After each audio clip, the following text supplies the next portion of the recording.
Hi class. When I first introduced nonparametric statistics, I mentioned that when the underlying assumptions are met, parametric tests are a better choice because they are statistically more powerful than nonparametric tests. In this video, I'm going to formally introduce the concept of statistical power. Statistical power, also known as sensitivity, is the likelihood that a significance test will detect an effect when there is one. That is, power is the probability that a test of significance will pick up on the effect that is present.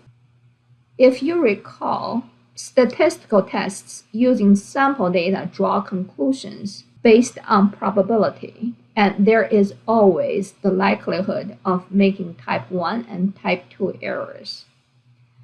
Type 2 error beta is defined as failing to reject a false null hypothesis in favor of a true alternative hypothesis. Power is defined as 1 minus beta.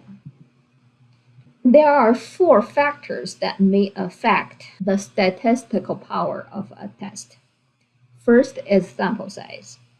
If a test is based on a larger sample size, its standard error decreases and the power of the test increases. Second is the level of significance. With all other factors held constant, increasing the alpha level will result in a more powerful test, but at the cost of an increased probability of committing a type 1 error. Third is effect size. Effect size is a measure of real differences. With all other factors held constant, a test is more powerful when the effect size is larger. Finally, the directional nature of the hypothesis. With all other factors held constant, one-tailed tests are more powerful than two-tailed tests. This is because one-tailed tests have a lower critical value by placing alpha on only one side of the sampling distribution.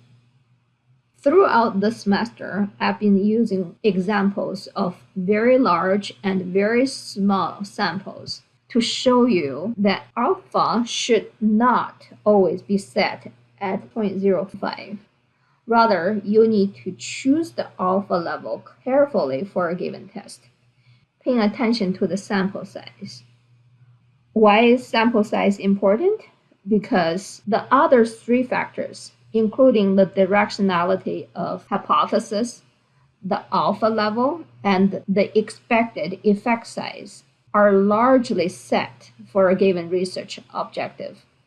Therefore, sample size becomes a critical factor, which is why you need to conduct a power analysis before starting a study.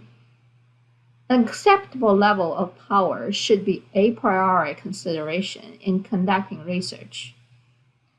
Rather than determine the power of the test after collecting the data, it's more important to consider the desired power beforehand.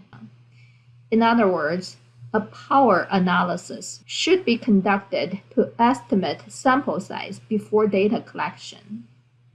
Here is a summary of what you need to know about power analysis. There is an inverse relationship between the probability of type 1 errors alpha and the probability of type 2 errors beta. As alpha increases, beta decreases, and vice versa.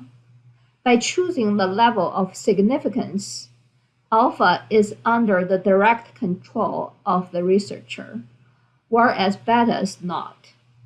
A higher alpha level may be used to minimize beta. Keep in mind that for most behavioral science studies, type 1 errors are generally considered more serious than type 2 errors. And some researchers suggest a 4-to-1 ratio of beta to alpha. For example, alpha equals 0.05 and beta equals 0.20. When designing research, it's acceptable to use evidence from the literature to estimate effect size. The literature will also provide guidance on whether a one-tailed or two-tailed test should be used. At this point, a power analysis is important for estimating how large your sample size need to be to detect an effect of certain size with a chosen level of confidence.